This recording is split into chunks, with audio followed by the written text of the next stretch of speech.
Bonsoir à tous et à toutes. Donc nous allons commencer cette réunion publique et je vais rappeler donc, que la réunion est filmée bien sûr et qu'elle sera retransmise sur le site de la mairie du 15e donc dès la semaine prochaine. Je vais rappeler donc l'ordre du jour. Donc nous avons aujourd'hui deux sujets. Donc le premier sujet est donc le réaménagement de la place de Brazzaville et du square Béla Bartók. Nous aurons donc 5 intervenants sur ce sujet. Donc, ils ne sont pas tous arrivés, donc du coup, je présente plus tard. Ouais, juste après. Voilà. Et le deuxième sujet, donc, c'est celui de l'ouverture du foyer Jean Coxet, rue Georges Citerne. Voilà. Donc, on peut commencer. Est-ce que monsieur le maire, éventuellement ? Non, tout va bien. Donc, on commence tout de suite. Donc, le réaménagement de la place de Brazzaville et du square Béla Bartók. Donc, alors, pour les intervenants, donc, nous aurons madame Lolane Belin, chef de projet territorial à la section territoriale de voirie sud-ouest. Monsieur Frédéric Marty, chef de la section territoriale de la voirie sud-ouest. Monsieur Tom Longchamp, paysagiste à la direction des espaces verts et de l'environnement, qui devrait arriver. Il va pas tarder.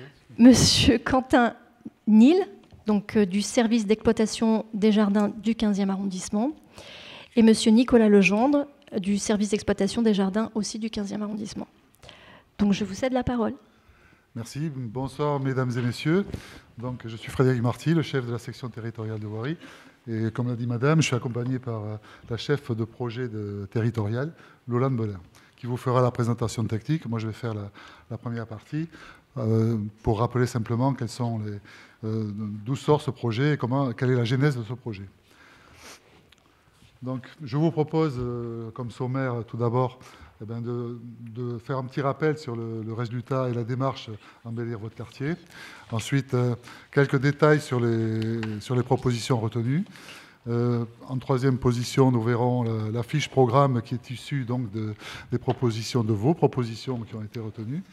Enfin, en découlera donc une proposition de projet d'aménagement qui intègre deux paragraphes. Donc, vous avez d'une part les travaux de voirie et d'autre part les travaux d'espace vert. Et pour finir, on parlera de calendrier. Donc, tout simplement, pour mémoire, le résultat de la concertation concernant embellir votre quartier a été lancée en 2021. Cette concertation a fait l'objet, tout d'abord, auprès des habitants de vous-même, donc, une concertation. Ensuite, de cette concertation en ligne, des propositions, 144 propositions sur le quartier en sont ressorties, qui ont représenté 751 votes cumulés.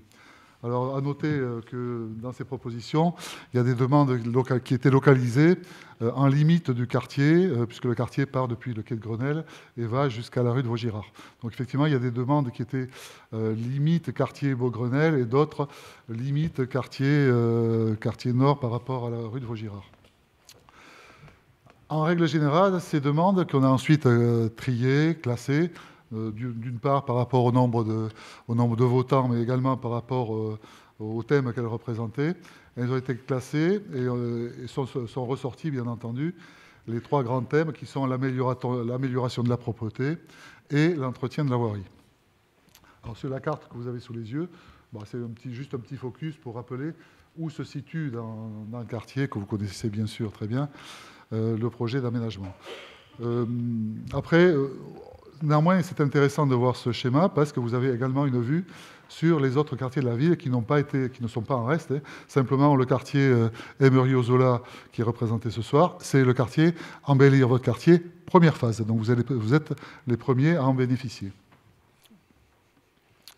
Alors, des propositions, voilà donc l'inventaire des propositions qui ont été classées, retenues.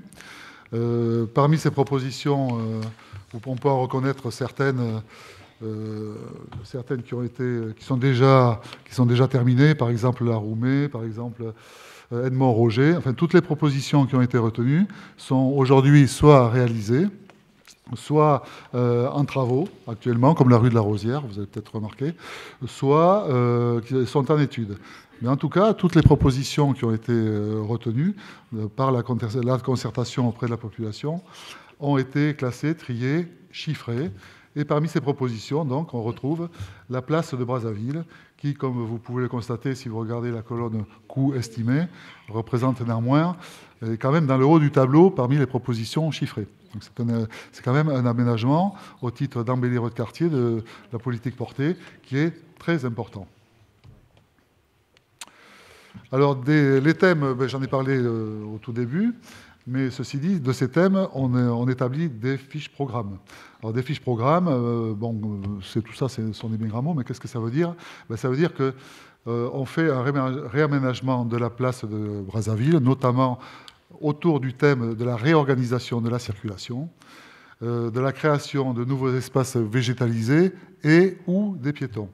Alors, pour ce faire, bien sûr, on a fait énormément d'instructions techniques, parce que, bien entendu, les aménagements sont, d'une part, conséquents en termes de travaux, en termes de coûts, certes, mais ce sont des aménagements qui sont pérennes et sur une durée de vie qu'on peut estimer au moins à 20 ans. Donc, on se permet quand même de faire des investigations, des instructions techniques auprès de tous les services concernés pour cadrer au plus près possible du besoin, d'une part, mais des possibilités techniques, d'autre part.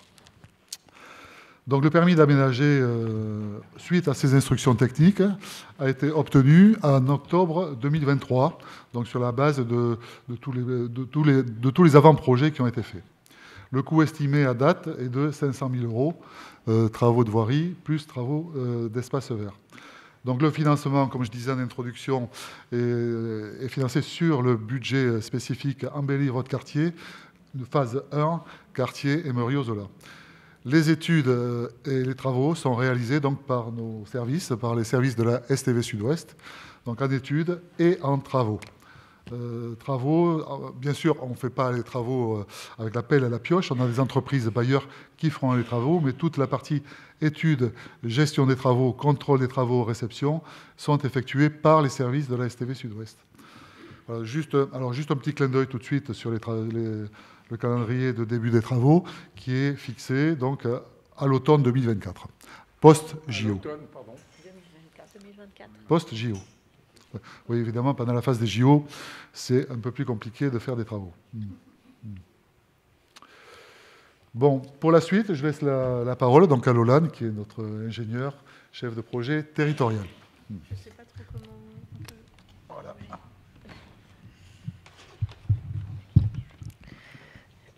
Je reprends la main du coup pour expliquer ce qu'on va faire en termes d'aménagement. La place de Brazzaville et le square Béla Bartók, le projet d'aménagement, on peut le séparer en deux volets. Un volet voirie, dont on va s'occuper, et un volet végétalisation, avec donc le square Béla Bartók, qui est censé être présenté par Tom Longchamp, qui devrait arriver un peu plus tard. Sur la partie voirie, aujourd'hui, on est sur une place qui est difficile d'accès pour les voitures comme pour les piétons, qui est compliquée à la lecture, avec beaucoup de passages piétons, beaucoup de placements, beaucoup de sens interdits pour les voitures, etc. Et donc, le but de l'aménagement, c'était bien sûr de redonner un maximum d'espace aux piétons, de permettre un carrefour plus lisible pour les voitures et donc d'agrandir en partie le square Béla Bartók. Pour ça, on va planter des arbres et on va agrandir, élargir les trottoirs. Aujourd'hui, donc ça ressemble à ça. On a le square qui a une limite très très proche des voitures et qui permet pas beaucoup qui permet pas d'être très accessible. Oui, c'est surtout un carrefour routier, voilà. C'est ça. Et donc le but. Voilà. Donc effectivement, les îlots, ils servent juste à organiser la circulation. C'est ça.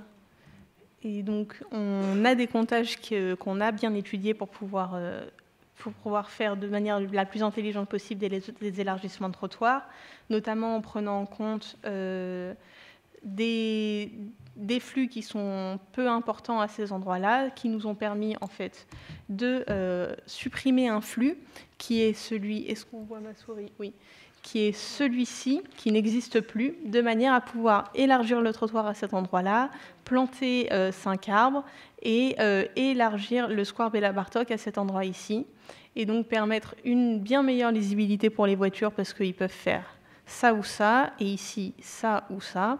De la même manière, là, c'est beaucoup plus simple. Enfin, tout est beaucoup plus simple pour les voitures. Pour les piétons, c'est aussi beaucoup plus simple d'aller traverser. Et on a donc un volet végétalisation et rafraîchissement qui est bien sûr pris en compte ici. Voilà. Pour la partie végétation, ce qui est prévu en fait au sein du square, c'est qu'on va supprimer une partie de l'accès piéton qui est ici aujourd'hui, de manière à pouvoir permettre des locaux plus importants pour les personnes qui s'occupent des jardins et des espaces verts. Et donc, on va supprimer l'entrée qui est aujourd'hui existante ici et en faire une ici beaucoup plus importante qui est permise grâce notamment à l'élargissement de trottoir qu'on va faire dans le volet voirie. Et donc, ça permettra une vraie porte d'entrée, une vraie interface entre le square et la place de Brazzaville. Donc, ça, c'est la partie que le square vient prendre sur la voirie aujourd'hui. Et d'un point de vue de coupe, du coup, aujourd'hui, ça ressemble à ça. Et on est censé, donc, voilà. Donc, sur l'état projeté, on va rajouter toute une partie de jardinière basse avec donc, la nouvelle limite du square qui est grandement agrandie. Voilà. Et donc des arbres pour la fraîcheur. Ok. Qu'est-ce que vous n'avez pas compris? Prenez les plans d'avant pour nous montrer où est l'école Rouelle. Voilà. On ne la voit pas. Où est la rue Rouelle? La rue Rouelle est en... Je vous la montre. Voilà, ici la rue Rouelle. Là. Là. Ça, c'est la rue Rouelle. Et Muriot, c'est là. Et Grenelle, le boulevard de Grenelle, c'est ici. Donc on descend sur Grenelle, et Muriot, et Schussenberger est ici, de ce côté. Voilà. Schussenberger, Rouelle et Muriot. Voilà. D'accord. Est-ce que c'est plus clair? Où est la rampe actuelle qui monte à la maison ronde où il y a SFR là? Où est l'intérieur? Quelle rampe, celle-ci? Je vous propose simplement... Oui. D'accord. Oui. Madame Baudot, cette rampe, elle est visible à gauche sur le plan, mais ce que je vous propose, c'est peut-être qu'on laisse les intervenants finir leur présentation et après on prend toutes les questions, s'il vous plaît. Je vous propose, madame... Non, on n'a pas fini parce que, bon là, on a fait une présentation sommaire parce que nos collègues de l'ADEF ne sont pas encore arrivés. Donc c'est eux qui ont géré particulièrement le square en termes de végétation, etc. Nous, on est plutôt côté voirie, organisation générale des travaux. Ce qu'il faut retenir, c'est que les comptages qui ont été faits, je vais revenir un instant sur ce schéma, à gauche et à droite. À gauche, vous avez ce qu'on appelle les origines-destinations. C'est-à-dire qu'on a comptabilisé les véhicules, qu'est-ce qu'ils faisaient comme mouvement autour de cette place. Et autour du cercle rouge que vous voyez là, on constate effectivement, si vous voyez bien, je ne sais pas si c'est très lisible, mais 26 véhicules qui tournent autour de la place pour faire demi-tour et revenir sur le quai. Donc c'est vraiment...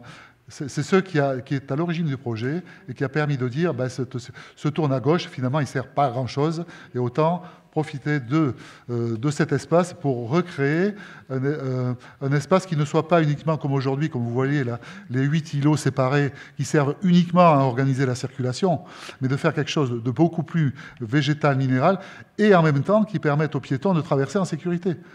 Parce qu'aujourd'hui, on a fait des comptages, comme vous le voyez sur le schéma de droite, de véhicules légers, poids lourds, certes, mais il y a des comptages aussi qui ont été faits, des comptages de piétons, de trottinettes, et tout ceci, on n'a pas aujourd'hui amené sur la présentation, parce que ça lui redirait de 15 ou 20 slides de plus une présentation, mais les comptages ont été faits aussi pour déterminer donc l'origine-destination des véhicules légers, des véhicules lourds, des deux roues motorisées, des piétons et des trottinettes. Voilà. Donc, de ces 6 îlots, finalement, aujourd'hui, on propose d'en conserver qu'un. Et donc, si vous remarquez bien, sur le plan qui est proposé de voirie, je ne parle pas pour la partie square, qui est gérée par nos collègues de l'ADEVE, mais vous remarquez qu'effectivement, la lecture des traversées piétonnes est beaucoup plus claire et beaucoup plus facile pour venir, par exemple, comme vous dites, madame, de la rue de Rouelle ici, et pour arriver sur le square. De la même façon, on conserve malgré tout les circulations de transit véhicules qui sont quand même prioritaires, parce qu'on a 2500 véhicules jour qui descendent le quai. Là. Donc aujourd'hui, au lieu de faire le tour des îlots, on organise un peu cette circulation autour de ces deux, on va dire, pas des jardinières plantées, mais de ces deux espaces végétaux plantés. Alors après, une petite particularité quand même sur ce dossier que vous connaissez aussi bien que moi, je vois, d'ailleurs, tant mieux, c'est qu'ici, on a quand même un problème de nivellement. On a la rue Emerio qui est à 2 niveaux. Donc ça, quand même, c'est un énorme problème technique, parce qu'on a évidemment la voirie en surface, mais aussi la voirie est représentée par tout ce qui est en sous-sol, tout ce qui est réseau. Donc on a quand même beaucoup de contraintes de voirie qui font qu'on est aussi un peu contraint en termes d'aménagement paysager. Donc là, la version qu'on vous présente aujourd'hui, c'est une version qui est aboutie et qui a été étudiée et validée par tous les services de la ville et tous les services instructeurs et les ABF également, ce qui n'est quand même pas un point négligeable. Voilà.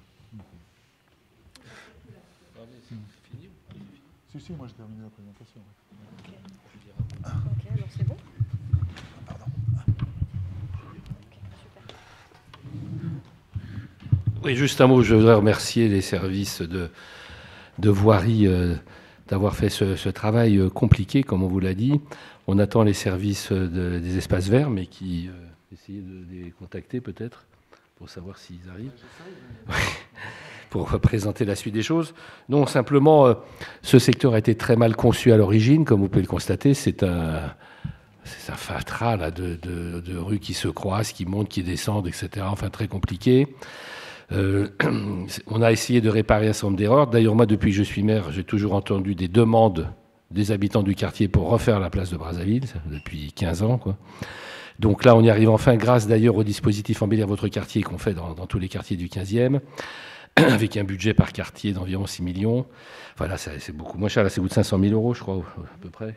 500 000 euros en première estimation. Voilà, estimation de 500 000 euros, mais qui permettra d'améliorer grandement les choses et surtout aussi de végétaliser, qui était quand même, c'est quand même notre objectif, un de nos objectifs principaux, généraux, dans tous les aménagements que nous mettons en place, comme la plantation d'une 50aine d'arbres, par exemple, rue de la Croix-Niver, ou des plantations d'arbres rue de Lourmel, etc.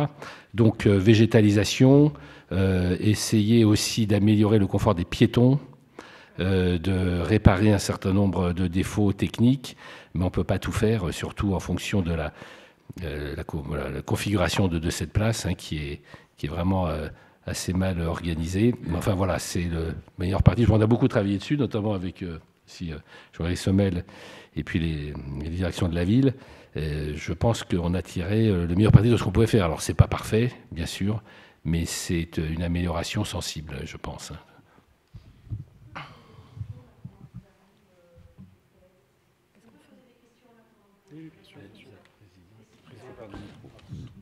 Bon, on fait par trois questions. Alors dans l'ordre, d'abord, s'il vous plaît. Ah, pardon. Oui, parlez bien dans le micro parce que c'est enregistré. Oui, bonsoir. On peut profiter de ce petit moment justement pour poser peut-être une ou deux questions. J'ai en fait deux questions. La première question, c'est de quelle manière avez-vous travaillé justement sur ces problèmes de nivellement, de niveaux différents sur la rue Emerio? C'est effectivement en termes de circulation piéton quelque chose qui est vraiment extrêmement désagréable. En termes de circulation voiture, c'est désorientant. C'est vraiment un gros point noir de cette voirie à ce niveau-là. Donc, est-ce que vous y avez travaillé? Apparemment oui, mais est-ce que vous allez donc apporter une part de solution pour réduire au moins ou traiter un peu ce problème de nivellement? Ma deuxième question, c'est par rapport à la rue Rouelle. Vous avez dit que, donc venant du quai, je ne sais plus le nom de la rue, le long de la place du Brazzaville, vous avez dit qu'il y a 2500 véhicules jour. Ça veut donc dire 2500 véhicules, j'imagine, qui passent dans la rue Rouelle, qui est une rue dans laquelle il y a l'entrée de l'école Rouelle. Au niveau des trottoirs, en fait, côté école Rouelle, le trottoir est tout petit. De l'autre côté, proche en fait des habitations, il y a non seulement du stationnement véhicule, plus une rangée d'arbres, plus un trottoir beaucoup plus large. Ça pourrait être aussi l'occasion peut-être de déporter le flux pour redonner peut-être 1 mètre de plus côté trottoir, côté Rouelle, et peut-être un petit peu moins de l'autre côté, enfin rééquilibrer les deux choses pour que ces 2500 véhicules jour soient peut-être un peu moins dangereux pour les parents et les enfants qui sortent de l'école. Juste 2 points. Alors, 2000 véhicules qui arrivent du quai et qui ensuite, si on additionne à ceux qui remontent Emerio, sur Rouelle, effectivement, c'est 2700 véhicules. 2700 véhicules légers. Ceci dit, la rue Rouelle, certes, bon, j'entends bien, hein, les trottoirs ils sont historiques, c'est quand même compliqué de... On sait faire, évidemment, mais dans le cadre du budget alloué, on ne peut pas se permettre de refaire tout le quartier. Sinon, l'enveloppe serait plus que doublée. En parallèle, il ne faut pas oublier non plus qu'on a réalisé récemment, l'an dernier, la rue Schussenberger, qui, elle, est piétonne. Voilà. Donc, il y a certes, mais j'entends bien que vous avez besoin d'élargissement des trottoirs. Non, mais attendez.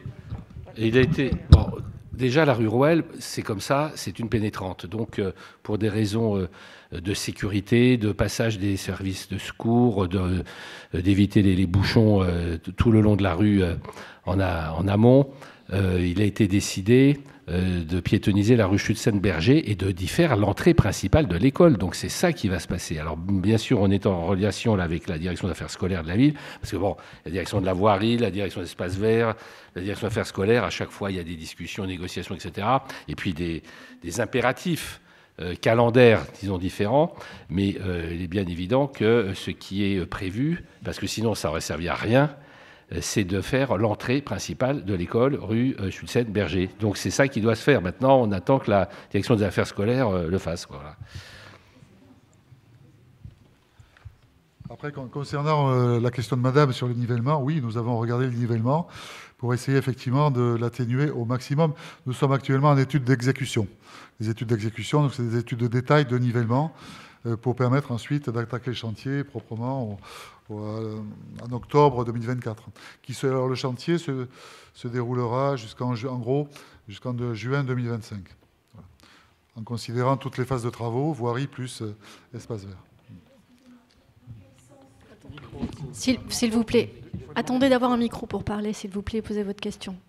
Merci. Dans quel sens comptez-vous, parlez-vous du nivellement de la rue Emerio? Effectivement, il y a deux étages, on va dire. Oui. Mais quel est l'intérêt de... Vous pensez mettre tout au même niveau? Non, du tout. C'est effectivement de réduire les pentes au minimum réglementaire pour qu'elles soient confortables pour les véhicules, les piétons, et qu'elles permettent une circulation apaisée de tout le monde. Véhicules, piétons, trottinettes, et tous les usagers de l'espace public, en fait. Parce que les piétons, ils sont soit sur un niveau, soit sur l'autre, mais ils ne passent pas d'un niveau à l'autre. Oui, mais à un moment donné, je veux dire, vous avez 1,50 m de niveau, je ne peux pas rattraper 1,50 m de niveau. Ah mais non, mais je ne vois pas l'intérêt, de toute façon, de le faire. Tout va bien, alors. Bonjour, Tom. Des questions derrière ? Ouais, d'accord. Donc, Tom Longchamp, Oui, j'ai une question.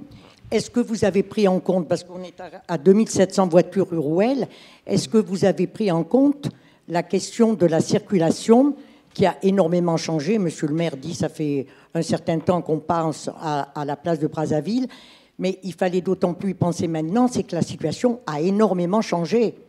Elle a changé dans le fait que beaucoup d'automobilistes qui arrivent de Bir Hakeim et qui sont sur le quai ne prolongent pas pour aller jusqu'à la rue Linois, pour faire cette traversée qu'ils pourraient faire pour aller dans les autres arrondissements, parce que la rue Linois, avec les pistes cyclables, la journée, ça va très bien. Ça va moins bien le matin et le soir. Et beaucoup d'automobilistes ont perdu l'habitude d'y passer parce qu'ils sont bloqués dans cette rue, bon, pour les raisons qu'on connaît. On ne va pas revenir là-dessus, mais on y reviendra pour autre chose. Et donc, les voitures qui allaient jusqu'au pont et tourner vers à gauche pour aller rue Linois ne font plus ça et s'embarquent maintenant rue de Brazzaville, place de Brazzaville et rue Rouelle. Et cette rue qui était une rue à peu près tranquille et un quartier à peu près tranquille est devenu un quartier très difficile de par la circulation, centre commercial, rue Linois, enfin un quartier qui a beaucoup changé. Et donc, ça n'a pas eu des répercussions seulement autour du centre commercial, ça a eu des répercussions plus loin. Alors, moi, je veux dire une chose. Sur l'histoire de la rue Chaussin-Berger, il est temps de trouver une solution. Parce que la rue Chaussin-Berger, elle a été faite dans le cadre la rue des écoles.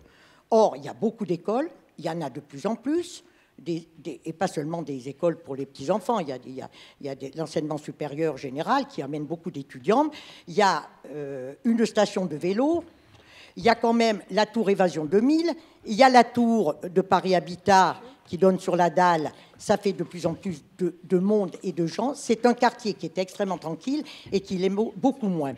Donc, la rue Chaussin-Berger, il est temps de l'ouvrir pour pas qu'il n'y ait pas d'accident, pour qu'il y ait plus... Enfin, qu'il n'y en ait pas, parce que je ne crois pas qu'il y en ait eu, qu'il n'y ait pas d'accident rue Rouelle. Vous avez été obligé, monsieur le maire, de mettre un homme qui est charmant matin et soir pour faire la sortie des écoles. Et la rue Chaussin-Berger, si j'ai bien compris, maintenant, il faut financer des travaux dans la cour. C'est ça, monsieur Semel, n'est-ce pas? Il faut financer des travaux pour que la communauté scolaire accepte que les enfants rentrent pour la rue Chaussin-Berger. Quand est-ce que ça... Enfin, il faut maintenant débloquer des crédits, parce que c'est complètement stupide d'avoir fait cette rue et de ne pas l'utiliser, alors que les enfants, je le dis, sont en danger rue Rouelle. Là-dessus, je ne sais pas si... vous êtes consciente de ça, mais vous dites exactement, vous retenez exactement le langage que je tiens à la direction des affaires scolaires de la ville. Voilà. Alors, j'essaye d'avoir des résultats, mais c'est le langage que je tiens, etc. Il est plus que temps maintenant, après avoir fait une rue aux écoles, alors spécifiquement pour ce groupe scolaire d'ailleurs, évidemment, de changer la loge de secteur pour pouvoir ouvrir là-bas. Oui, bien sûr. Oui, voilà, ça fait des mois qu'on demande et que des crédits soient fléchés et que les travaux commencent. Ça fait partie de nos priorités, bien sûr. Deuxièmement, je vous rappelle, mais enfin vous le savez très bien, que nous, à la mairie du Ciel, nous nous sommes totalement opposés aux travaux de voirie sur la rue Linois et à ce qui a été fait sur la rue Linois, parce qu'on savait que les travaux engagés par la ville de Paris entraîneraient un bouchon permanent sur la rue Linois jusqu'à la place Charles-Michel, et ça, c'est bien réussi. On y est arrivé, donc il y a un bouchon permanent.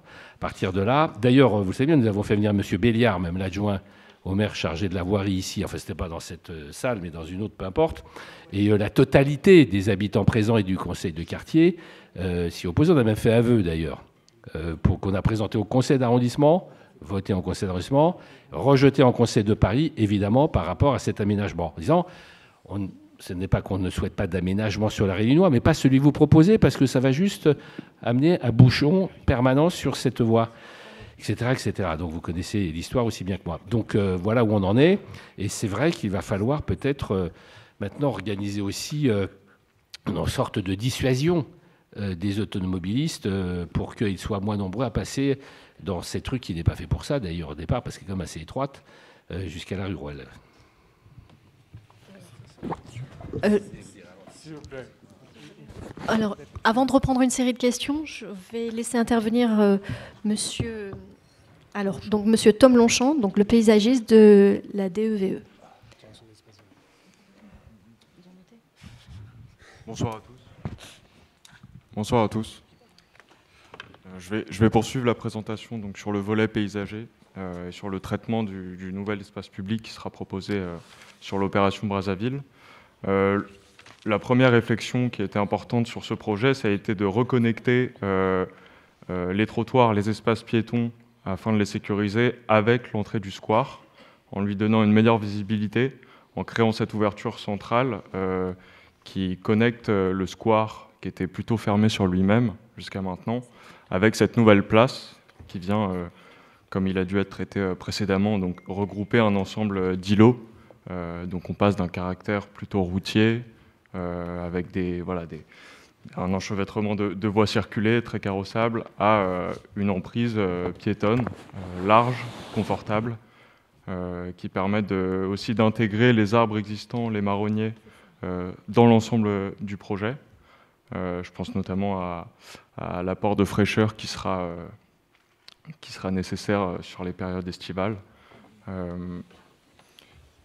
Un des axes importants, c'est le traitement donc, de la nouvelle limite du square. L'idée, c'est vraiment de faire dialoguer le square avec la place. Donc, on vient étendre l'espace végétalisé du square sur la place. Ça nous semblait important.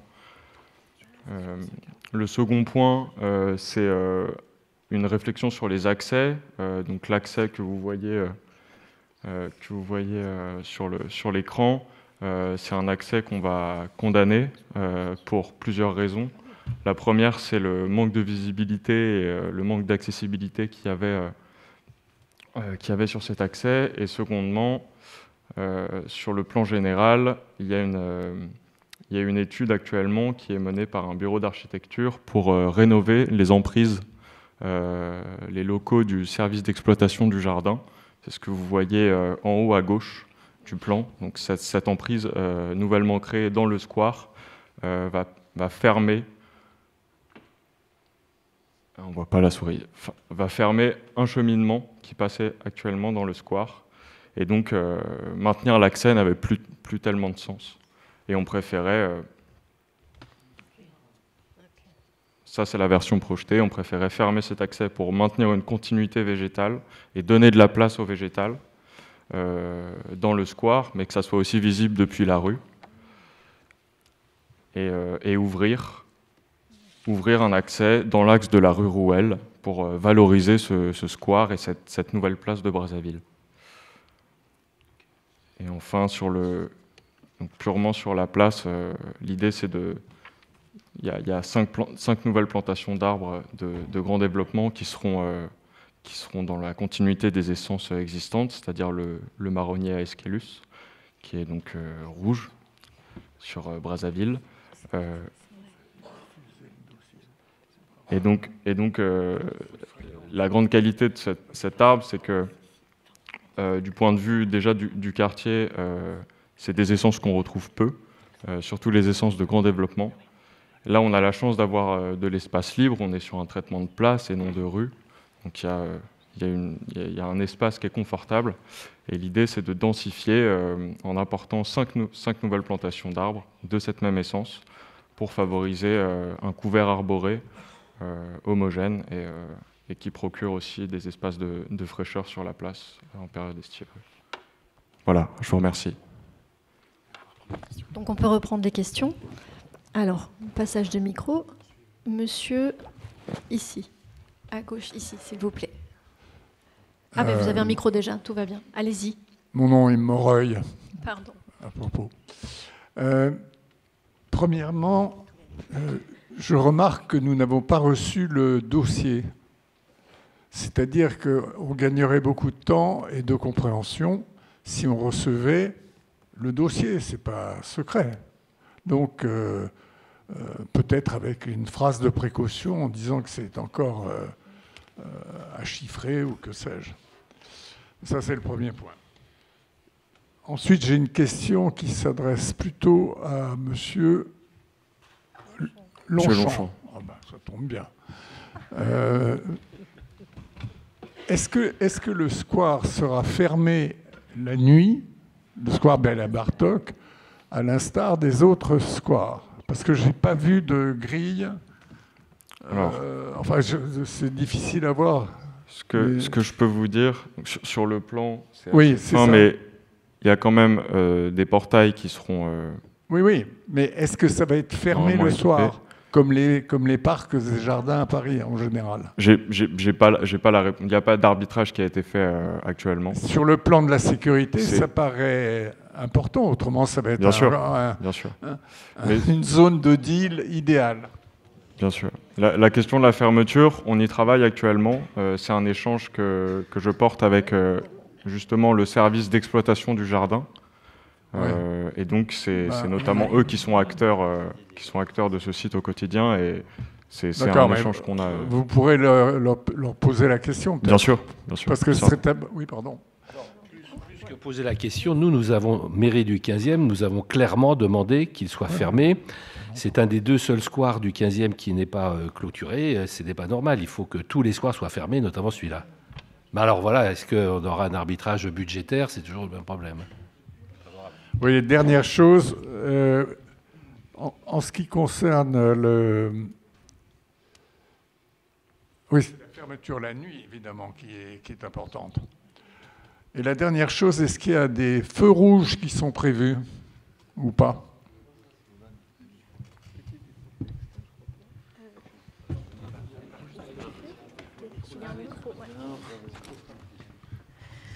Ok. Alors, ce qui va se passer, c'est qu'on va pas rajouter de feu rouge, mais on va déplacer celui qui est existant, celui sur Emerio. On va le rapprocher de la place de Brazzaville au niveau du passage piéton. Mais il n'y a aucun feu rouge qui a été rajouté. C'est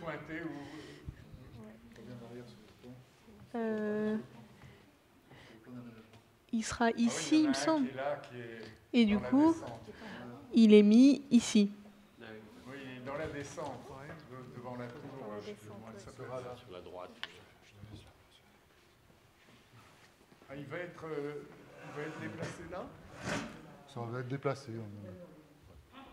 Non, je ne comprends pas. Vous voyez bien, désolé, mais c'est pas clair. Vous voyez bien qu'il y a une ligne là. Non, là, il n'y a pas de feu. Non, il n'est pas là, le feu actuel. Il est là-bas.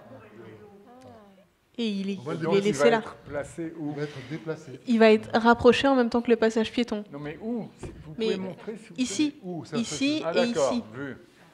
Juste en dehors du plan, en fait. C'est pour ça que c'est pas très...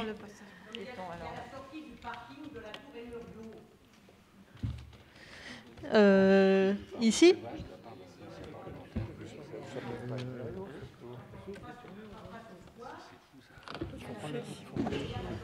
Alors, n'oubliez pas que si vous voulez poser des questions, il vous faut prendre le micro.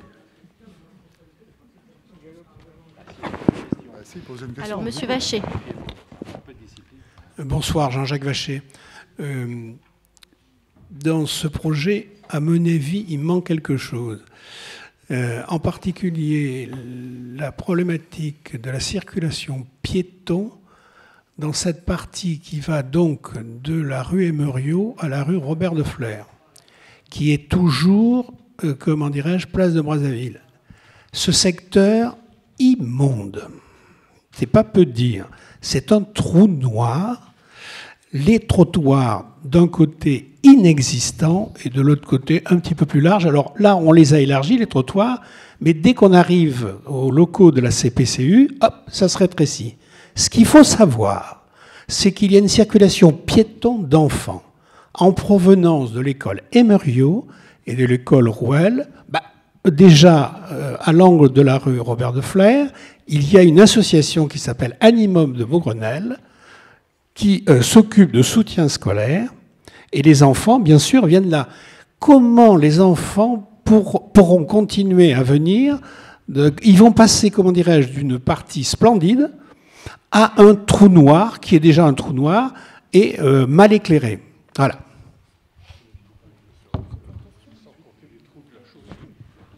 D'autres questions?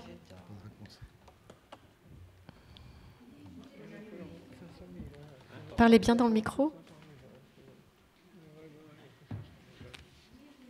simplement sur la rue Schussenberger. Il y a quelque chose qu'on ne comprend pas bien. Comment c'est possible qu'on ait commencé à faire une rue aux écoles alors qu'on savait qu'on n'avait pas le budget? Parce que là, c'est une histoire qui date depuis 2021 quand même. Donc, on sait que ça a été un budget de plus de 450 000 euros. Là, on nous parle qu'il faudrait maintenant créer une sorte de construire, donc un permis de construire, une sorte de guérite pour le poste de surveillance si les enfants passaient de l'autre côté. Donc, en attendant tout ça, est-ce qu'on ne pourrait pas mettre des barrières du côté de rue Rouelle? Parce que là, vous dites que 2700 véhicules par jour, c'est quand même énorme au point de vue dangerosité et pollution, bien sûr. Donc, est-ce qu'on ne pourrait pas mettre aux heures scolaires? Ça a été fait à Paris, je crois, là, devant l'école Primo Levi dans le 13e. Au moins aux horaires scolaires, on pourrait mettre les barrières et on pourrait ouvrir les barrières devant l'école Rouelle, ce qui fait que les parents ne seraient pas entassés sur le trottoir devant l'école. Donc ça, c'est la première chose, parce que n'empêche que la rue Schussenberger, actuellement, ça ne sert à rien, si ce n'est aux propriétaires de chiens indélicats et aux dealers.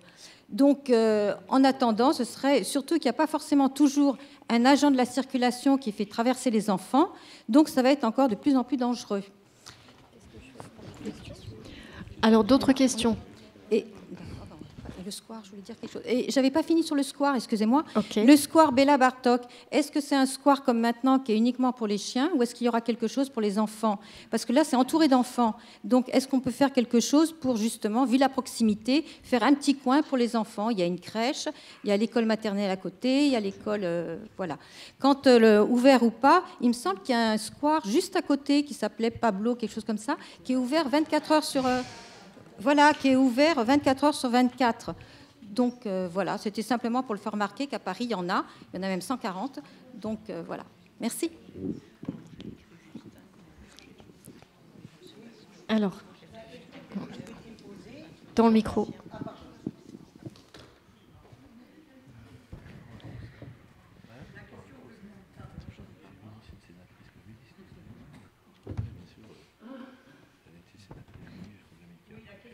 Souhaité poser, pardon, c'est comment s'inscrit tout ce projet d'ouverture du square Béla Bartók, comme ça vient de nous être présenté, et ça me semble pas mal, mais comment tout ça s'inscrit dans la proposition qui a été faite dans le PLU, qui est maintenant terminée, la concertation publique, mais pour lequel le commissaire enquêteur fait sûrement son rapport, comment tout ça s'inscrit dans cette proposition dans le PLU de la revalorisation du square Béla Bartók. Est-ce que c'est un petit bout ou est-ce qu'il y a un projet plus grand de la revalorisation? Alors, si je comprends, je reviens sur cette histoire de rampe.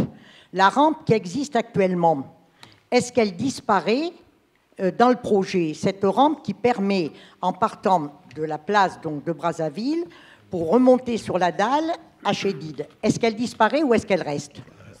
Elle reste. Elle reste. Bon, elle reste et elle va. Alors, ce que vous nous avez montré, un empiètement qui était conservé pour les services des parcs et jardins. Et où est-ce que ça se situe, ça? Sous la passerelle. Sous la passerelle. Parce que en ce moment, il y a la fameuse maison ronde là. Je ne sais pas si certains d'entre vous y sont passés ces jours-ci. J'espère que depuis que je l'ai signalé, 5 ou 6 jours, ça a été nettoyé. Mais c'est immonde. Immonde de immonde. Personne ne peut monter une seule démarche, tellement c'est sale, rempli d'inscriptions humains. Il y a des gens qui s'y sont installés avec des tentes. Personne ne nettoie. Les hommes des parcs et jardins disent que ce n'est pas de leur ressort. Et la voirie ne veut pas nettoyer. Donc on tourne en rond. Il faut quand même régler ce problème avant qu'on nous fasse les grands travaux dont on nous parle là maintenant. Donc, moi, je pose la question, comment ce que vous nous proposez là et qui part de la place de Brazzaville s'inscrit dans le projet plus vaste qui est proposé au PLU sur la revalorisation du square Bartók? Puisqu'on s'est tous étonnés au moment du PLU de cette phrase un peu vague. On ne voyait pas exactement qu'est-ce que voulait dire la revalorisation du square. Alors, est-ce que ça, c'est une partie de la revalorisation? Et puis, alors, je reviens au début, parce que là, je suis un peu étonnée. Monsieur nous a parlé de 144 concertations. De quelle concertation il parle? Nous n'avons eu, enfin, en tous les cas, dans le quartier, et moi je l'habite, Nous n'avons eu aucune concertation, monsieur, concernant ce que vous êtes en train de nous démontrer. Vous nous avez parlé de l'embellissement du quartier et vous nous avez parlé de la rue Edmond-Roger. Excusez-moi, la rue Edmond-Roger, elle est dans la rue des entrepreneurs. Et je me demande ce que c'est les 144 concertations. Si quelqu'un ici a vu une concertation, madame, je viens de lui parler, elle habite à la tour Emerio, donc elle surplombe. Ils n'ont absolument pas été interrogés. Je vous rappelle que c'était une concertation en ligne qui a été présentée. Et qui a fait l'objet d'une restitution ici même. En 2021. En 2021, madame. Mais sur quel site, sur quoi? Sur le site décider.paris.fr. On n'a absolument rien vu. Vous avez été informé. Alors je peux préciser ce point si vous voulez. Donc effectivement, on parle bien d'un programme Embellir mon quartier. Ça a pris du temps. C'est 2021, c'était la première version. Donc à cette époque-là, en plein Covid, les conseils de quartier se réunissaient souvent de manière en visioconférence. Mais en tout cas, à l'époque, l'information avait été donnée. Et avec quelques conseillers de quartier, nous avons fait un tour du quartier. Et les propositions qui avaient été faites, c'était d'améliorer les traversées piétonnes entre l'avenue Émile Zola, à l'endroit de la place Alfred Dreyfus. Ce qui a été fait, ces travaux ont été réalisés, je crois, l'an dernier. Et le deuxième projet lauréat, bien plus important, puisqu'il y a eu un vote effectivement en ligne sur les plateformes que la ville de Paris utilise pour ça, c'était donc la transformation de la place de Brazzaville. Donc c'était de cette manière-là qu'il y a eu une réflexion et une consultation qui était effectivement en ligne. Où est-ce qu'on peut voir les résultats de cette consultation? Moi, je veux voir ce qu'ont écrit les gens.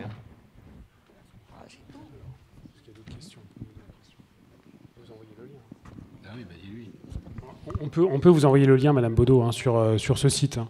Ce n'est pas un site de la mairie du 15e, c'est de la ville de Paris. C'est le même site que pour le budget participatif, en fait. Oui. Normalement, on peut retrouver... Normalement, on peut... Eh mince.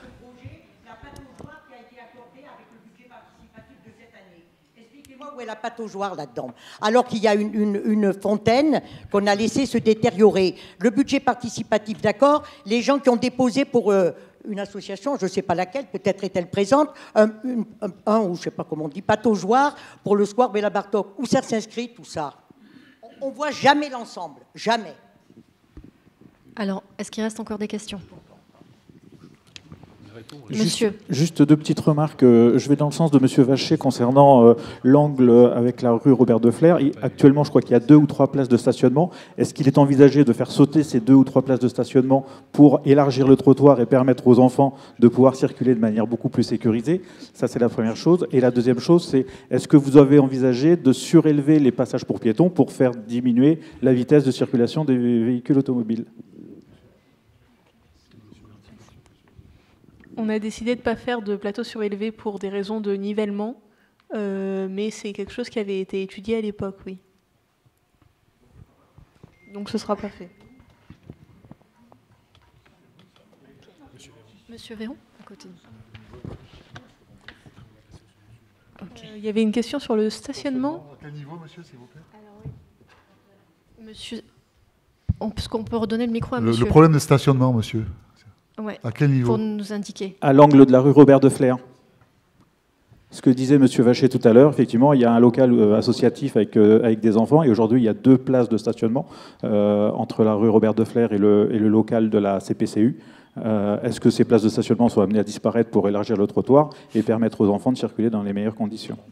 Alors, pour l'instant, je pense que les places dont vous parlez sont en dehors du périmètre du projet.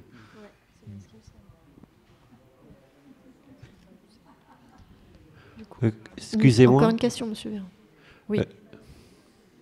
Excusez-moi, par rapport au plan général des pistes cyclables, je n'ai pas bien vu si quelque chose avait été pensé. Est-ce que les pistes cyclables à contresens des voitures... ça n'a pas été mis dans le plan, mais en effet, des doubles sens cyclables sont prévus sur la totalité des voies à sens unique, ici. C'est des quoi? C'est double sens? Des doubles sens, donc des bandes de peinture. D'accord. Pour les vélos. Donc les vélos vont se croiser, quoi. C'est ça? C'est ça. Avec les voitures entre les deux ou c'est des pistes cyclables à sens unique Ou pas? Parce que les pistes cyclables à double sens, moi je... C'est à sens unique, d'accord. Ce ne sont pas des pistes, ce sont des bandes. Et, oui, et ce sont des bandes, d'accord. Et ce seront à sens unique, oui. Et pas à contresens de... Si, à contresens de la circulation des voitures pour permettre le croisement, pour que les deux se voient bien. Qu'est-ce qu'on fait? On la laisse? Si vous avez des questions, prenez le micro. Parlez dans le micro, s'il vous plaît. Parlez dans le micro. Merci. Oui, je dis que c'est tellement dangereux et on en voit tout le temps. Moi, j'ai vu des gens par terre encore hier, et aussi bien le vélo que la dame qui traversait. On n'a pas. Moi, j'habite à côté de rue Rouelle et je prends tout le temps la rue de Lourmel à pied, et on n'a pas le réflexe depuis des années. On le prend pas, ce réflexe, et personne ne le prend, ce réflexe. Donc, je veux dire, il faut vraiment arrêter. Je regarde, bien sûr qu'on regarde, mais il y a toujours une fois où on oublie. Hein, il y a la fois où on oublie et la fois qui de trop. Ça, je crois qu'il faut, et je pense, je sais pas, mais je pense qu'on est d'accord que c'est quelque chose de très, très dangereux à laquelle il faut penser avant les pataugeoires et avant ce genre de choses. Non, il faut penser à tout. On essaye de penser à tout. Mais ça, par exemple, la pataugeoire, c'est le budget participatif. Vivants, hein. Le budget participatif. Imaginez les enfants. Il y a des projets qui sont présentés par les habitants. Et il y a ensuite une commission qui étudie leur faisabilité. Budgétaire, technique, juridique, etc. Et ensuite, c'est voté. Quand c'est pas voté, c'est pas fait. Quand c'est voté, ça prend un certain délai à être fait. Bon, ça, c'est déjà une première chose par rapport à la pataugeoire et autres. Deuxièmement, voilà quelques années, le Code de la route a décidé de mettre que les collectivités locales devraient mettre des contresens cyclables dans toutes les rues en zone 30. Dans toutes les rues, doivent être mis en place des pistes cyclables à contresens, enfin des contresens cyclables en tout cas. Donc c'est une règle du code de la route. Évidemment, s'il y a un danger particulier, il peut être particulièrement dangereux. Cela étant, nous, on étudie évidemment les accidents, enfin quand je dis nous, la ville de Paris étudie les accidents, enfin la direction de la voirie. Il y a une statistique d'accidents. S'il y a des accidents, évidemment, le contresens peut être supprimé. Mais c'est fonction des statistiques et d'ailleurs des rapports que nous fait la préfecture de police, puisque c'est la préfecture de police aussi qui s'occupe des accidents. Donc voilà, il y a des règles établies. C'est pas comme ça au doigt mouillé, hein. Alors évidemment, ça peut gêner, ça peut faire peur, etc. Je le sais bien, mais en tout cas, il y a des règles et nous, on respecte évidemment les règles établies. Donc on attend des accidents pour finalement... Je viens de vous expliquer la procédure. Maintenant, on peut décider qu'on n'est pas dans un état de droit et de faire ce qu'on veut. Comme ça, on claque des doigts et ça se fait. Ben, hélas, je dis hélas, parce que moi j'aimerais bien plutôt que de passer des mois à demander à une direction de la ville d'établir une loge sur la rue Schutzenberger, que ça se fasse au claquement de doigts, n'est-ce pas? Mais vous savez, le temps administratif est un temps long, hélas, et ça ne se fait pas comme ça. Mais on entend ce que vous dites, bien sûr. On va tout de suite, moi je vais tout de suite regarder si à cet endroit, il y a une statistique de la préfecture de police ou de la ville qui amène effectivement des accidents. Il y a des accrochages. Regardez sur la piste cyclable Vaugirard, la double piste cyclable que vous dénonciez tout à l'heure, les pistes cyclables à double sens. Moi, je me suis opposé. La ville est passée outre mon refus. Il y a beaucoup d'accrochages. Voilà, mais la ville a décidé de la faire. Mes plus grosses frayeurs, ça a été dans ce cas de figure. Hein. Voilà. Moi, je prends mon vélo le matin et le soir pour aller au boulot. J'évite, je ne prends plus les pistes à double sens. Hein.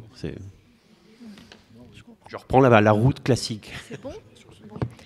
Ben merci. Je vous propose qu'on passe au deuxième sujet de l'ordre du jour. Donc, nos invités qui sont arrivés, nos intervenants, si vous voulez bien vous installer.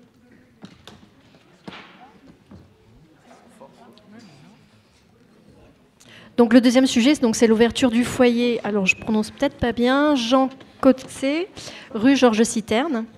Et donc nous avons pour cela Monsieur Lucas Perrault, directeur général de l'association, et Monsieur, c'est une dame. Et, ils vont se présenter. Ok.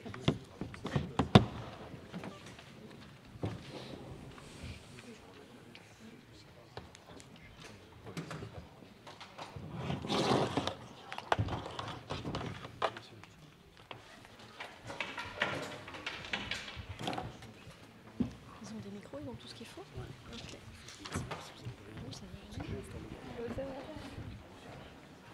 Carton, monsieur. Votre carton. Oui, il y a les petits panneaux. Mettez vos panneaux devant vous. Oui.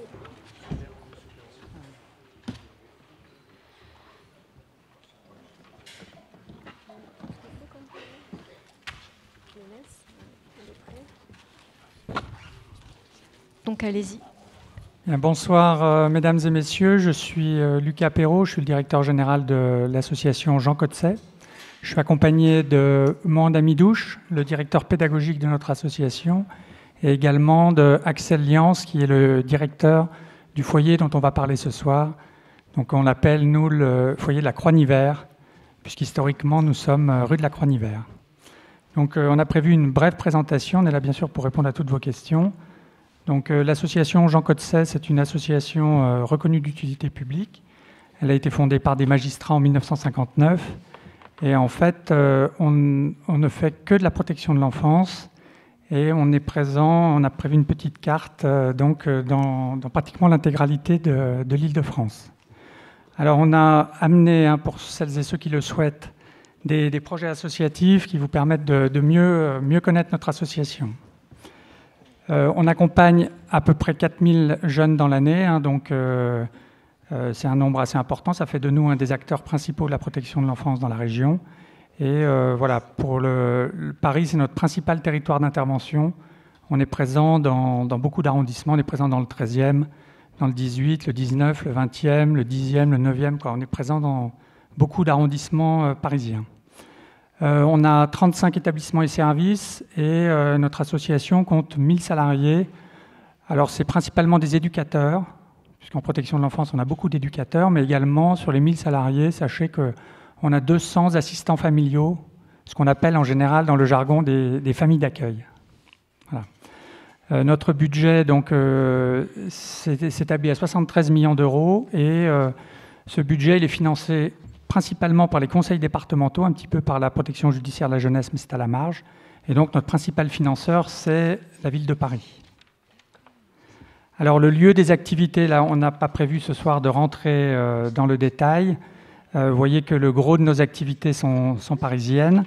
Et on est présent également beaucoup en Seine-Saint-Denis, Val-de-Marne, et un petit peu moins dans les autres départements. Et l'établissement dont on va parler ce soir, c'est la Petite Maison Rouge. Donc c'est le SAHP Croix-Nivert. J'espère que ceux qui sont au fond la voient. La Petite Maison Rouge dans le 15e. Alors, le projet dont on est venu vous parler ce soir, c'est le service qui s'appelle SAHP Croix-Nivert, qui est autorisé par la ville de Paris et financé par elle. C'est donc un établissement qui existe depuis 35 ans, donc depuis 35 ans dans le 15e. C'est un accueil de 11 jeunes en protection de l'enfance, donc ce ne sont que des mineurs. Et la durée des séjours va de 3 jours à 10 semaines, c'est-à-dire c'est un accueil immédiat. Et après, il y a un travail sur l'orientation et après, les jeunes rejoignent d'autres foyers plus de long terme. Donc pour ce foyer, on a une équipe de 20 professionnels présente 24 heures sur 24 sur place. Alors il y a un planning avec des rotations. Et voilà, on vous a indiqué qu'on a 3 cadres, donc 2 chefs de service et un directeur qui est là à nos côtés.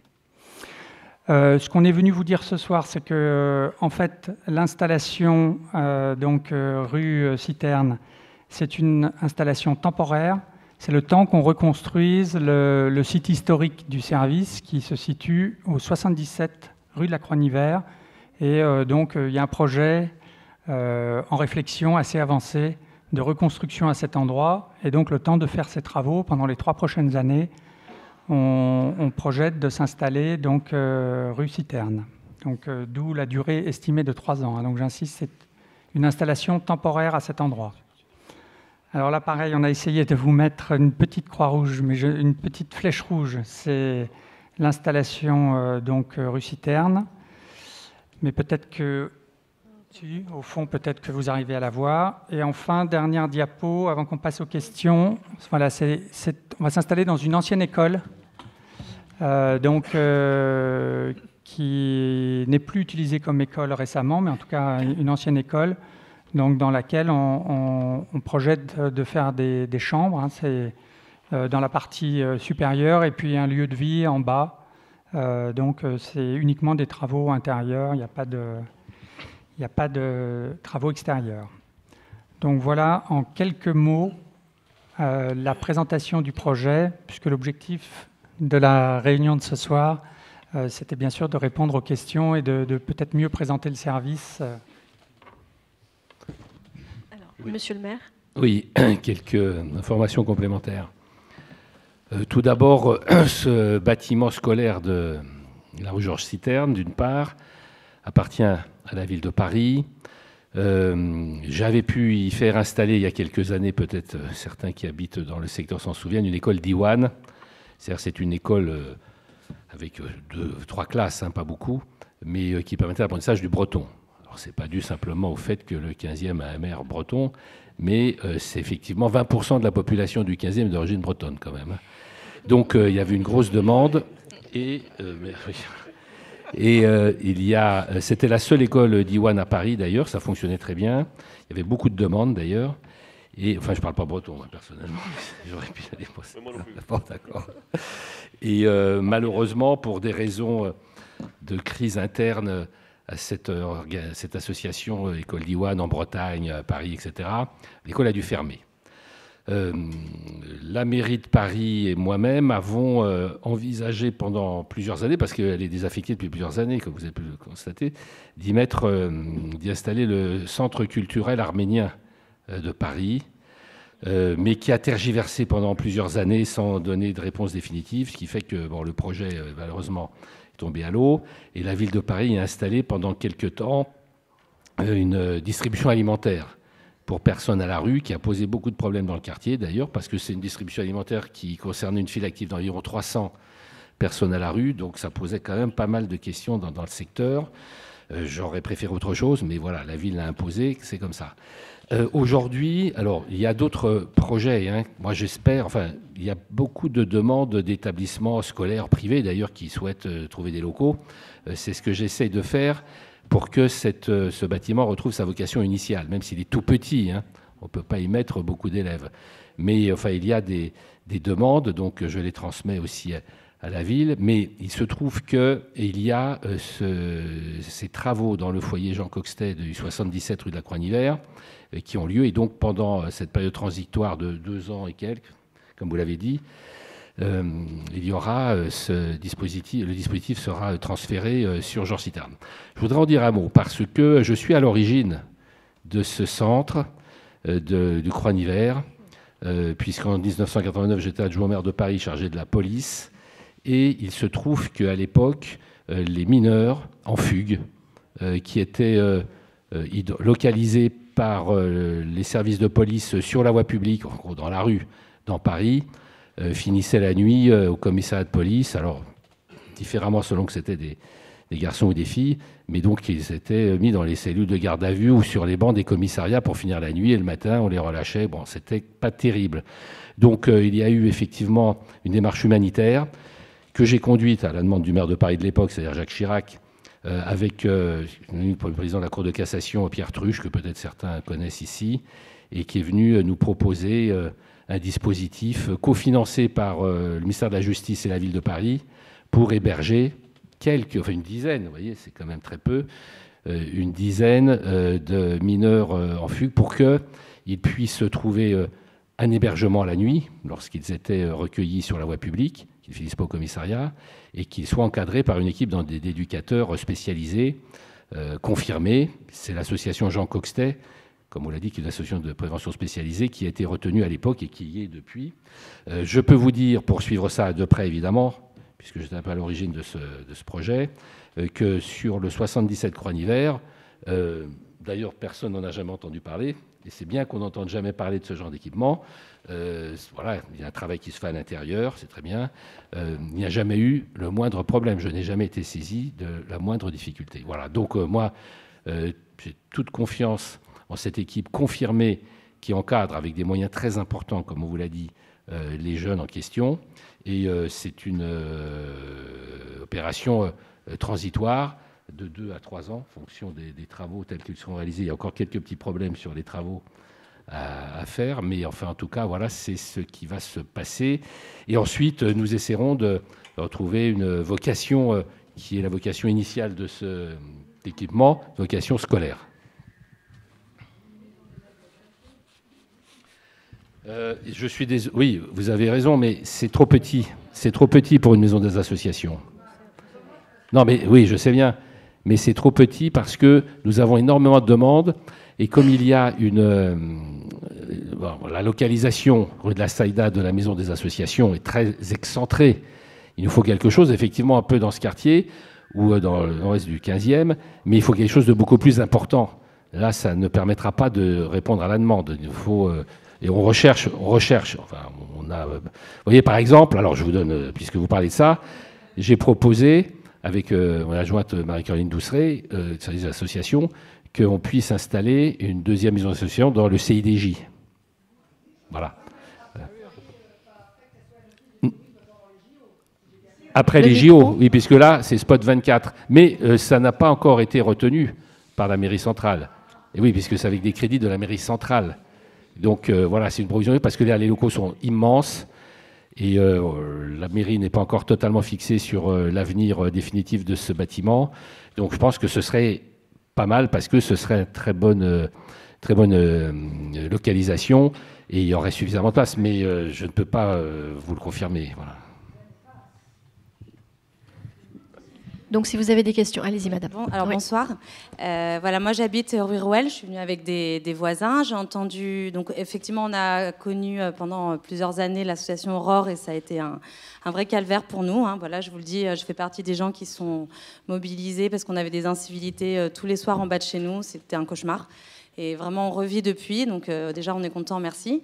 Hier soir, en rentrant, j'ai croisé le restaurateur marocain qui m'a annoncé donc, qu'il y avait quelque chose qui se préparait.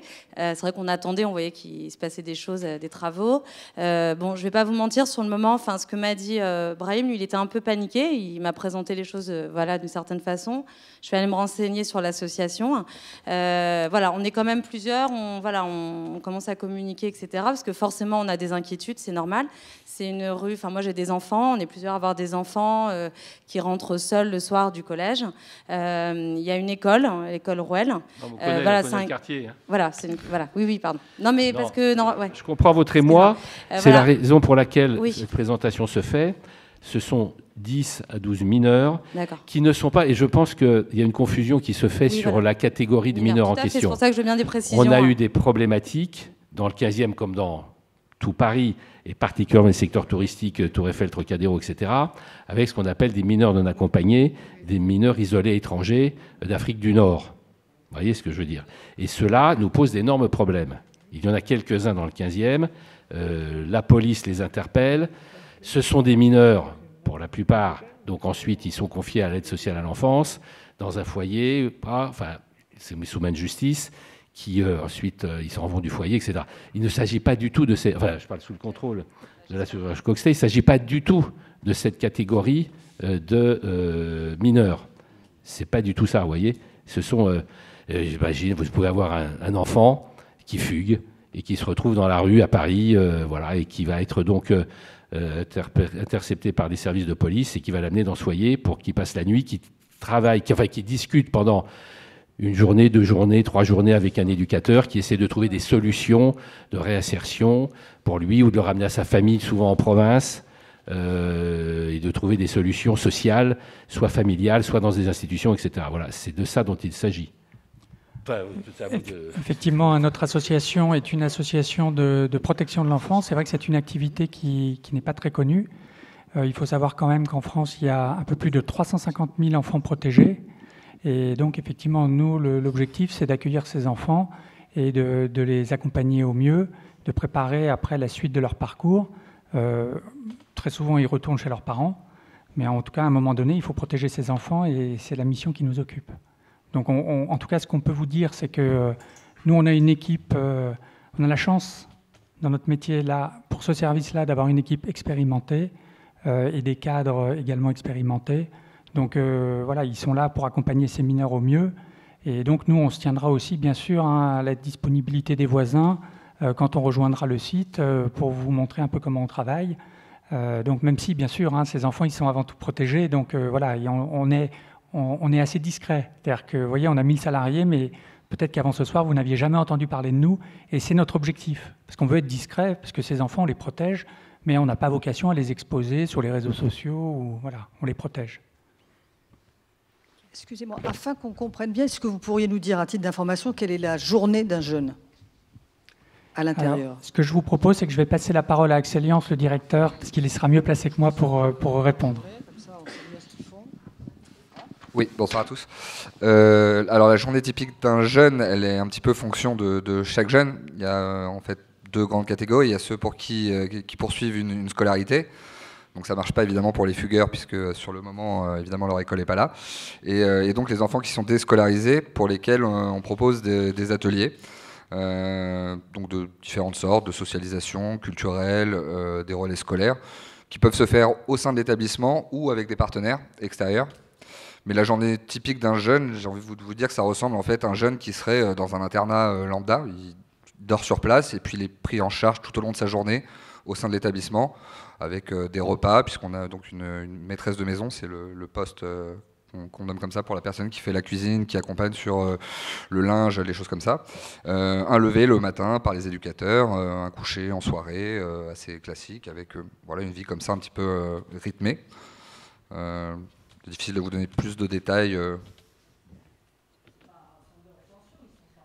Non, voilà. Alors, il y a peut-être aussi souvent un amalgame qui est fait peut-être sur le public qu'on reçoit. Nous, on n'est pas protection judiciaire de la jeunesse. Donc, on n'est pas avec des enfants qui ont des mesures pénales. On est vraiment sur l'aspect protection de l'enfance. Oui, c'est ce qu'on dit. C'est pas du tout la même catégorie de mineurs, hein.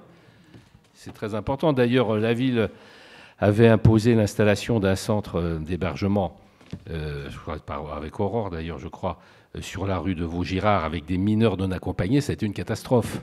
Donc moi, je n'ai eu de cesse que de les faire partir. Donc cet établissement est parti ailleurs, dans Paris, très bien, enfin voilà. Et ça, il ne s'agit pas du tout de ça. Parce que ces mineurs-là mettaient le quartier à feu et à sang. Là, vous voyez bien, ce sont des mineurs, des jeunes qui sont pris en charge toute la journée, avec des activités scolaires et autres, et qui sont encadrés par des éducateurs tout au long de la journée. Ce n'est pas du tout la même chose. Et d'ailleurs, interroger des gens de la rue de la Croix-Nivert, je suppose que 90%, voire plus, des riverains du 77 Croix-Nivert ne savent même pas que cet établissement existe en bas de chez eux, quoi. C'est l'objectif. Et ça fait 30 ans que ça dure, quand même. Allez, est-ce qu'il y a d'autres questions?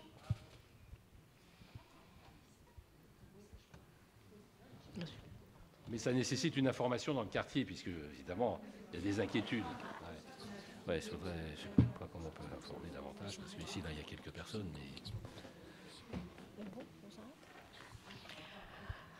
Très bien. Est-ce qu'éventuellement, il y a un dernier tour de questions? Et puis, je pense qu'on va s'arrêter là pour aujourd'hui. Non? Des questions diverses. Là tout de suite. Comment? Alors, oui, par ici. Bonsoir. Je voudrais savoir, depuis le temps que cette école existe, pourquoi il y a, enfin, au prix du mètre carré à Paris, pourquoi il n'y a pas eu de projet un peu plus moderne, accueillant et voilà. En plus, ça doit être plein d'amiante vu l'année de la construction. Donc ma question, c'est pourquoi cet établissement qui est très laid n'a jamais été transformé ou... Ok. Une autre question? Par ici. Oui. Ouais, vous avez un micro. Bonjour, Laurent Pontou. Je voulais juste avoir des nouvelles du projet qu'on appelle le projet Séquence, qui est de rue Saint-Charles. Les résidents, nous, on a fait un recours gracieux avec un certain nombre de copropriétés. On s'est aperçu que la semaine dernière, le permis de construire avait été enlevé, retiré. Voilà, donc on sait que vous avez probablement eu des échanges, donc on est très preneurs des dernières nouvelles. Merci beaucoup. On les a rencontrés, effectivement, il y a quelques instants. Merci beaucoup. On va vous répondre. Alors sur le projet séquence qui avait été en effet présenté dans ce conseil de quartier il y a à peu près 1 an, le permis de construire a été retiré par séquence du fait notamment des nombreuses critiques, oppositions et demandes aussi de la mairie du 15e et recours de, je crois, toutes les copropriétés alentours sur différents sujets qui étaient la surélévation importante, la perte de luminosité, d'ensoleillement pour un certain nombre de logements. Donc Séquence nous a annoncé il y a quelques jours le retrait de ce permis de construire, ce qui signifie qu'ils vont réfléchir à un nouveau projet sans surélévation, vraisemblablement, et qu'ils reviendront présenter, c'est la demande qui leur a été faite en tout cas, de revenir nous présenter afin que les habitants soient informés, mais ce sera un projet totalement différent. Voilà. Sur la première question, effectivement, tant qu'il y avait l'école d'Iwan, le bâtiment était occupé. Ensuite, il y a eu cette décision imposée par la ville d'un centre de distribution alimentaire, mais depuis plusieurs années,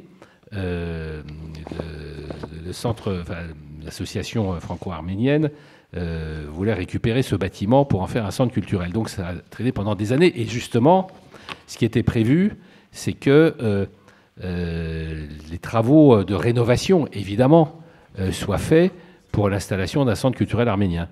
Mais depuis des années, la décision n'est pas prise finalement. Donc moi, il y a un moment où j'ai dit, bon, voilà, on passe à autre chose. On ne peut pas attendre 10 ans qu'une association se décide. Et donc aujourd'hui, on va rechercher d'autres solutions. Mais bien évidemment, il y aura une rénovation, ravalement, réhabilitation, enfin bon, ça c'est les architectes de loi, de ce petit bâtiment. Des questions? Oui, s'il vous plaît. Oui. On est dans les questions diverses? Oui, oui. Oui, bon. Je reviens au PLU. Je trouve dans l'OAP pour Beaugrenelle, épargner la réflexion pour solutionner la rupture au niveau des espaces trop dilatés. On parle de la dalle. Oui. 2 points. Les axes de l'esplanade du théâtre et de la place centrale. Alors, je voudrais bien savoir quelle maladie a provoqué une dilatation, puisqu'on a supprimé quelque chose qui était arboré au milieu de la place centrale. Enfin, voilà, j'aimerais savoir si quelqu'un sait ce que ça veut dire. Oui. Ça marche. D'autres questions? Nous avons eu une préoccupation lorsque M. Pinet, au conseil de quartier de l'automne, a dit ici, quand on a posé la question de la prolongation des pistes cyclables sur la place Charles-Michel, et soit l'avenue Zola, soit la rue des Entrepreneurs. Donc il n'y a pas, pour le moment, personne n'a le projet. Bon. Mais il a dit, M. Pinet a dit à ce moment-là que il y avait une restructuration de la place Charles-Michel qui était prévue en raison d'un problème que vous connaissez bien, monsieur le maire, l'étanchéité qui n'est plus faite, qui n'est plus assurée, et qui fait que l'eau ruisselle jusque dans la station de métro Charles-Michel. Et à ce moment-là, monsieur Pinet a dit, j'ai réécouté, il dit, on fera de pair la place Charles-Michel et on reverra avec la RATP pour la station de métro elle-même. Donc, je me rappelle avoir posé la question de dire, ah mais est-ce qu'il va nous arriver ce qui est arrivé à la station Zola, fermée un an pour les travaux? Est-ce qu'il se prépare ça? Sur la station Charles-Michel, c'est vrai que la RATP, vous l'avez dit, nous alertait sur le fait qu'il y avait des infiltrations qui rendraient nécessaire un jour des travaux. Aujourd'hui, ce n'est pas ni pour 2024, ni pour 2025, ni à ma connaissance pour 2026. Donc lorsque les choses se préciseront, évidemment, on demandera là aussi à la RATP de venir présenter cela. Sur l'avenue Émile Zola, la ville de Paris, je crois qu'on l'avait mentionné, a eu l'intention, je ne sais pas si c'est toujours d'actualité, de mettre en place des pistes cyclables et de supprimer le stationnement sur toute la longueur de l'avenue Émile Zola des 2 côtés. Donc là aussi, Aujourd'hui, ce n'est pas d'actualité, et si ça devait être confirmé, bien sûr, on ferait en sorte, comme pour la piste Linois, que les habitants soient consultés au maximum. Sur le point précis du PLU, Monsieur Moreuil, que vous évoquiez, donc j'ai bien noté votre question que vous m'aviez posée il y a quelques jours. Donc on va demander l'interprétation effectivement de la direction de l'urbanisme, leur demander ce qu'ils ont voulu dire précisément par ce point sur la dalle. Ça me permet simplement, votre question, de rappeler que l'enquête publique étant maintenant finie, eh bien, toutes les questions et des centaines de remarques, d'observations, principalement en ligne, qui ont été faites sur ce PLU. Et donc maintenant, la direction de l'urbanisme de la ville de Paris va entrer un peu en dialogue avec les mairies d'arrondissement sur ces différents points, de manière à revoir éventuellement le projet de PLU sur ces sujets, pour une présentation en principe en décembre prochain et un vote du Conseil de Paris en décembre. Mais j'ai bien noté, effectivement, on l'avait vu lors de la dernière réunion, l'OAP Front de Seine a beaucoup évolué entre les 3 paragraphes de la version initiale et ce qui a été fait.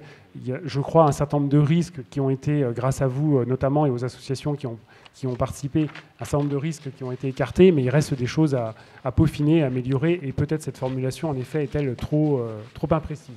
Oui, parce que la crainte, c'est de voir des cabanes en bois pour animer la dalle, ou des choses comme ça. D'accord. C'est vraiment... Est-ce on continue les questions? Est-ce qu'il y a encore des questions diverses et variées? Madame. Je reviens sur le square Béla Bartók, qui est, à mon avis, très très bien entretenu. J'y vais pratiquement tous les jours. Par contre, dans la journée, tout est très bien. Il semble que la nuit, s'y passe pas mal de choses. Alors, la question que je voudrais poser, dans le square Béla Bartók, qui est très bien entretenu, j'y vais tous les jours. Par contre, dans la journée, c'est très bien, mais je crois que dans la nuit, il se passe beaucoup de choses. J'habite juste en face et j'entends beaucoup de choses. D'autre part, nous parlions de la fermeture des squares. Il y a des portillons qui autrefois étaient fermés, qui restent ouverts. Donc ma question, y a-t-il des rondes de police ou je ne sais qui pour vérifier que la nuit, les choses ne dégénèrent pas? Et aujourd'hui, j'ai vu que des buissons avaient été enlevés. J'ai posé la question à un jardinier qui était là, qui m'a dit oui, on a tout enlevé parce que c'était un repère avec beaucoup de choses. Donc c'est la nuit que les choses deviennent graves. Bien sûr, moi je n'y vais pas et je pense que la plupart des gens n'y vont pas la nuit, mais quand même. Voilà, donc la question, monsieur le maire, c'est de savoir s'il y a des rondes de police ou je ne sais qui passent la nuit. Oui, alors, il faut bien dire que les dalles, excusez-moi de le dire comme ça, mais de façon générale, comme un certain nombre de sites, comme les gares, sont des zones criminogènes. Pourquoi? Parce que les petites bandes, ils sont plus ou moins à l'abri, il y a des recoins, des passages plus ou moins glauques, etc. Donc on a effectivement une bande, vous le savez très bien, sur la dalle. On n'en a pas qu'une d'ailleurs, mais enfin il y a RD4 notamment, mais pas que, et des petits trafiquants qui vont effectivement souvent... certains endroits de la dalle, mais sur le square et sur la passerelle qui enjambe la rue Emerio, où il y a là un trafic assez permanent. C'est la raison pour laquelle nous avons décidé de fermer cette passerelle, notamment le soir. Donc, elle est fermée le soir. J'ai demandé qu'on y installe des grilles pour que ce soit fermé le soir, parce qu'on avait des bandes qui allaient là-dessus, d'abord pour jeter des projectiles sur les voitures qui passaient en dessous, c'est tellement drôle, c'est tellement marrant, et de cracher sur les passants. Et puis aussi le trafic de drogue. Donc voilà, ça, on essaye de sectoriser, c'est-à-dire de fermer le plus possible. Mais le square Béla Bartók est très mal isolé, très mal fermé, avec les portillons, effectivement, qui ne sont pas dissuasifs, etc. Donc on a un sujet là-dessus. Alors, non, il n'y a pas de présence policière. On n'a pas les moyens, malheureusement. Mais il y a la possibilité de faire intervenir, effectivement, des patrouilles. Il y a, dans la police municipale, une unité de nuit qui patrouille. Donc on peut demander qu'elle passe plus souvent à cet endroit-là, par exemple. Et puis il y a aussi la police nationale. On a des services évidemment de nuit, mais qui sont assez peu importants. Donc il y a dans les squares, en général, la police considère que c'est le domaine de la ville de Paris. Il y a une police municipale, mais qui est insuffisante, puisqu'ils sont au nombre d'une cinquantaine pour une ville de 240 000 habitants quand même. La police, ils sont plus nombreux, ils sont 350 à peu près, mais la nuit, il y a beaucoup moins de monde. Mais c'est vrai que moi, ce que je souhaite, c'est qu'on ferme davantage ce square. On l'a demandé d'ailleurs au service des parcs et jardins, parce qu'il y a aussi des veilleurs, enfin des agents d'accueil et de surveillance, qui sont des gardiens de square, quoi, hein, mais qui ne sont pas suffisamment nombreux. Et d'ailleurs, je le dis au passage, c'est que nous n'arrivons pas à recruter. Ce n'est pas tellement qu'il n'y a pas de poste budgétaire, c'est que nous n'arriverons pas à recruter. Ni dans la police municipale, ni dans les AS, etc. Il n'y a pas de candidats. Dans un certain nombre de fonctions, comme ça, on n'arrive pas à recruter. Donc, on n'a pas assez de personnel. Et donc, on essaye d'y pallier par des mesures de situation, de prévention situationnelle, c'est-à-dire remettre des grilles, des caméras, des choses comme ça. Mais ce n'est pas totalement satisfaisant. Mais n'hésitez pas à prévenir. Hein. Quand vous voyez des choses comme ça, vous appelez soit le 3975, c'est la police municipale, soit le 17, pour signaler des choses. S'il y a des patrouilles de police qui passent, elles peuvent à ce moment-là intervenir sur le site. Encore des... Oui, Madame Roy. Oui, monsieur le maire, juste une petite question. Quid des mineurs isolés qui sont ou qui étaient, j'ose espérer, dans le gymnase des Cévennes? Ah oui, alors voilà, ça aussi c'est un problème. Je l'ai dénoncé d'ailleurs. Ça, contrairement au foyer Jean Coxtet, là il s'agit... Alors la ville a réquisitionné, si je peux dire, un gymnase. C'est souvent le même d'ailleurs, le gymnase Cévennes. J'ai protesté, mais voilà, c'est la ville qui décide. Il y a 3 gymnases qui ont été réquisitionnés dans Paris en même temps, dans 3 arrondissements différents, dont le 15e, pour y héberger des faux mineurs isolés. Oui, c'est ça. Bon, vous savez que ces jeunes qui viennent de Maroc, Tunisie, Algérie, principalement, arrivent en France prétextant être à statut de mineur. Il y en a un certain nombre qui sont mineurs, effectivement, et qui sont ensuite placés dans les foyers de l'aide sociale à l'enfance. Mais il y a des contrôles, et ceux qui sont détectés comme majeurs doivent faire l'objet d'une reconduite à la frontière, ce qui est quand même toujours un peu compliqué.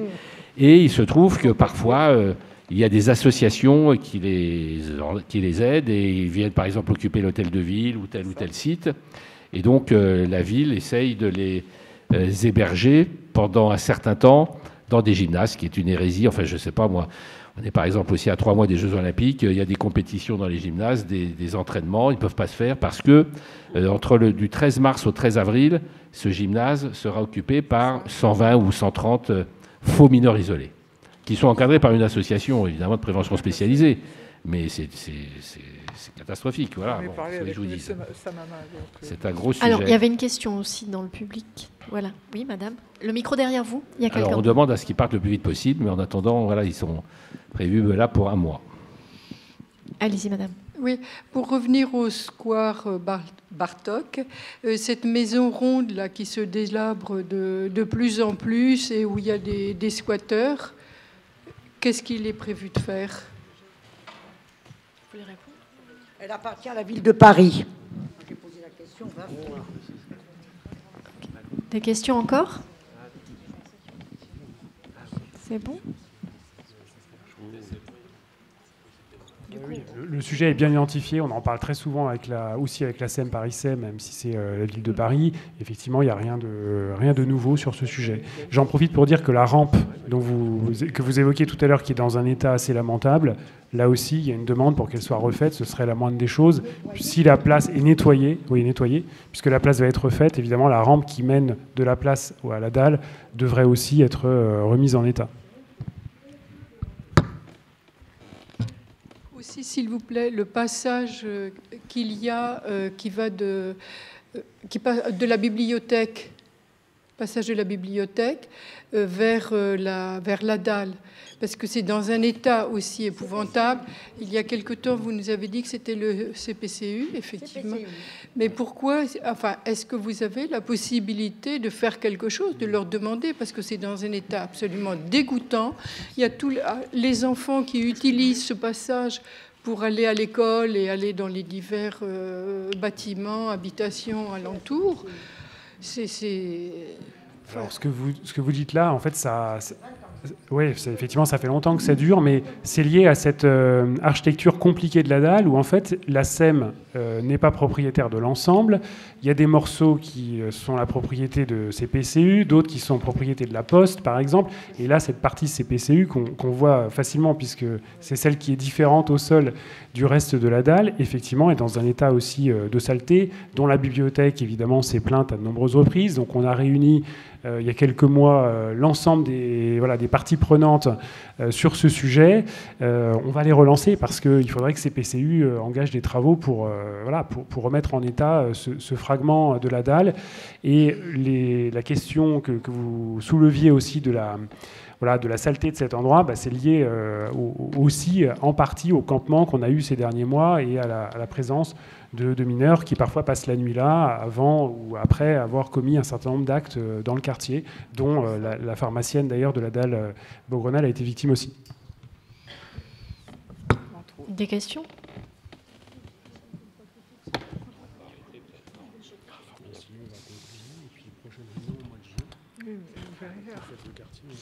Ah oui, très bien. Eh bien, je vous remercie alors pour ce conseil de quartier. Je vous rappelle donc le prochain conseil de quartier aura lieu en juin et la fête du quartier sera prévue en juin. On vous communiquera la date exacte très prochainement. Merci de votre venue.